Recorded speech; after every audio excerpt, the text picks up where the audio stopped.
Okay, so we are up to day 162 of going through my old journal.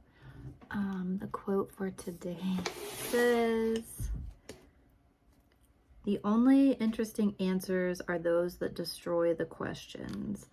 It says, "What were some of the best answers you've received to questions you've asked throughout your life?" So if you're following along, just take a minute to think about how you'd respond to this. And I'll see what I said.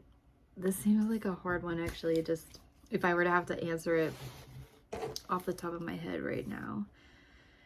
What are some of the best answers you've received? Yeah, and I started out, literally, I wrote, ...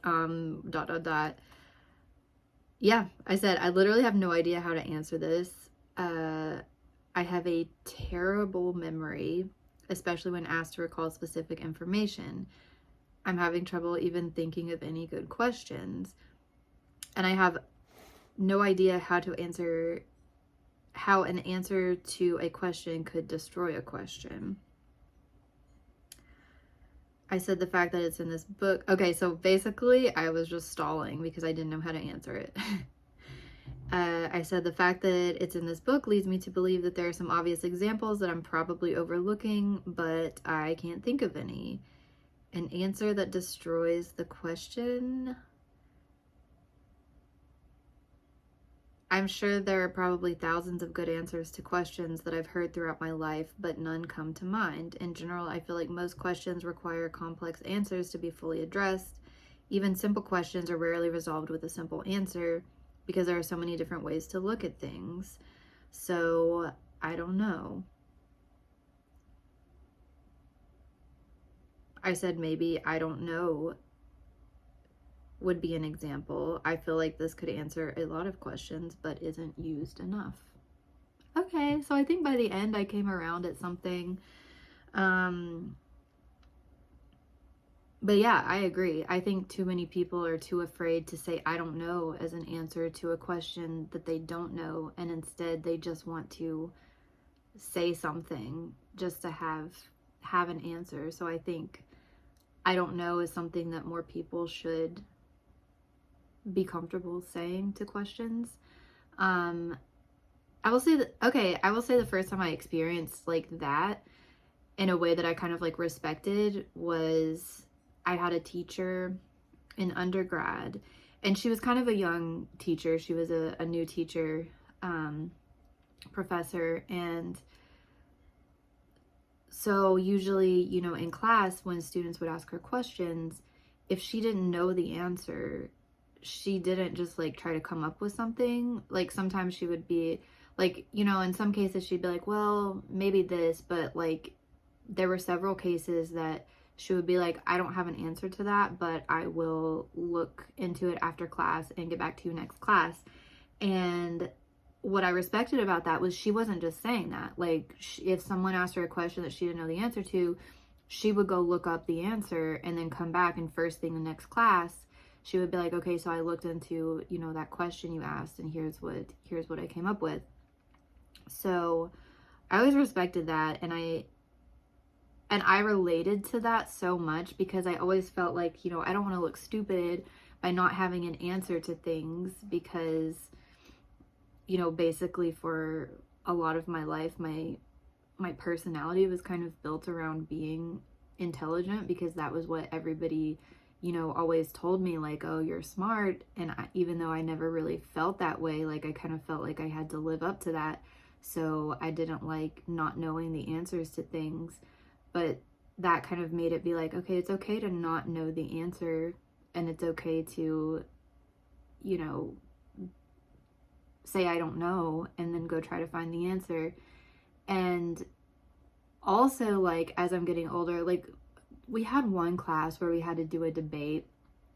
It was like a civics class or something in high school, and I failed miserably. Like, I hate debates, and like I said in here, like, I am not good at recalling. That's one thing that I realize, like, I'm not good at recalling information off the top of my head. I will it could be like a word or some information that I knew by heart for years, but then if someone asks me to like randomly recall it, it won't come. I don't know why. Like when I'm put on the spot, like words just don't come to me. And so I always like have kind of felt like, man, that's why I feel like I could never be a politician, even though I'm interested in like politics and things like that. I'm like, I could never do a debate. Like if somebody gives me information off the cuff and I have to come up with a good response to it, I wouldn't have a good response. So I've always just been like, that's something I couldn't do. And you know, more recently I've just decided, I'm like, if there was ever a context to like have a flat out debate with somebody, I would just decline it. Like I wouldn't have like a spoken debate. If I were gonna have a debate, I prefer, and that's one thing that kind of social media has allowed people to do, and I haven't really done this that much. I don't often get in debates with people online. I've done it a couple of times, you know, just normal responding to topics that were, you know, hot topics on Facebook, and this was like years ago. I haven't gotten into that much lately. There's been like a couple of times on Reddit that I've responded to some posts that resonated with me, or TikTok, but it's very, very rare that I will kind of debate with people, because if we're going back to this like answers, like I don't come up with the best answers spoken, like off the top of my head and spoken. I come up with my best answers like after sitting and thinking about it and taking time to deliberate and come up with an answer. And that's just something that, you know, within the past few years I've just kind of recognized about myself, and instead of forcing myself or trying to make myself better at being off the cuff, I've just kind of resigned to saying that that's not what I'm best at. And I think that's where some of my hesitancy to, like, I know they say that this generation like prefers text messages and things like that to talking on the phone, and I was that way like before people started talking about that. I always had like this kind of like hesitancy to answer the phone, and there was a couple of jobs, actually all the jobs that I worked at, that some aspect of it involved answering the phones. Like that was the part that I would like shy away from the most. And it wasn't until I felt pretty comfortable at the job and felt like I understood like the types of calls that the job would get and the types of answers that, like what questions I could anticipate and how to answer them.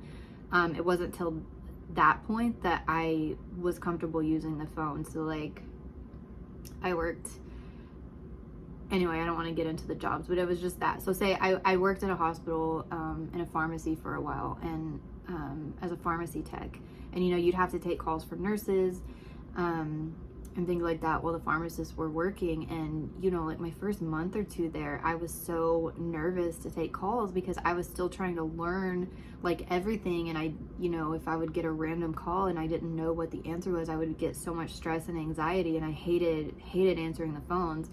And I think the pharmacists were, I did good work outside of that, like everything else was great, but I hated answering the phones. And I got the sense that the pharmacists were a little bit annoyed at that if I was there, they would have to like take on the calls more often, because I just like really avoided it, or I would like, even if I did answer the call, I wouldn't know the answer, so I would like pass it off to the pharmacist. But once I got an idea of, you know, the types of questions that were consistently coming in and how to answer them, then I was fine with answering the phone. But it's kind of off topic, but where was I getting at? And yeah, like I saw there was a guy on YouTube that made videos, and he had made a video that was kind of critical of this other YouTuber, and I can't even remember what the topic was, but the other guy was one of those kind of loud people. He liked to argue, and he was loud, and he would like kind of use irrational arguments and shut people down, but his arguments weren't really better. It was just kind of like he was louder, and you know, like those type of people. And he wanted to get this guy who had done a video on him to debate him, and the guy just basically said what I said. And this was where it kind of helped me come to my realization. He was like, I'm not good at that format of putting my arguments out there. He's like, I'm not good at debating. I prefer to do more of a long form thing. And, you know, some people were, you know, calling him like a coward or whatever, but I think it's true. Like, some people are good debaters and some people aren't. And the ones that aren't good at debating their views, it doesn't mean that their views are any less valid. It's just they're not good debaters. And I think that's maybe one of the issues, just thinking about it right now, that we might have with some politicians. Like, we put a lot of stock in debates and politicians be able to debate each other and, you know, going on all these like news shows where they ask them, like, most of these news shows aren't even really asking them specifics about their policies. They're just trying to get them caught up. It's almost like a debate, and they're trying to get them caught up and hung up on these things to get like a soundbite. So we're choosing politicians based on their debate skills and how quick they are to, you know, respond to off the wall questions that are thrown at them. Whereas there might be a lot of policymakers and politicians out there that would have good policies and would be good politicians, but they're just not good at that one aspect of it that we put so much like stock in. So anyway, that kind of got off track from the original question, I think, but that's I guess where my brain went with that. So that's what I've got for this day. I will be back tomorrow with day 163.